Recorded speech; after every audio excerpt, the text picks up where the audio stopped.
Bukod kay Castro, convicted rin sa kasong child abuse si former Bayan Muna representative sa Turo Campo. Ang kaso ay nagugat sa insidente sa Talaingod noong 2018 kung saan dinukot ng grupo na Castro at Ocampo ang 14 na minor de edad mula sa Salugpungan School. Ayon naman kay Attorney Israelito Torion na sinamahan ng IP sa paghain ethics complaint, dapat may aksyon ng Kamara sa reklamo ng IP sector kahit may apila mga kaliwang mambabatas. Dapat rin ani Torion na isalang sa investigasyon ng kongresista.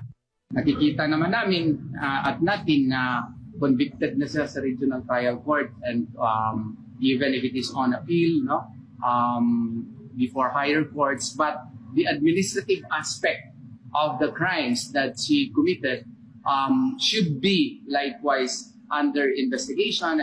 Umaasa naman ang tribo Talaingod na pakikinggan ng gobyerno ang kanilang hinaing at mapigilan sa pagtakbong senador si Congresswoman Franz Castro. Para sa Diyos sa Pilipinas, kung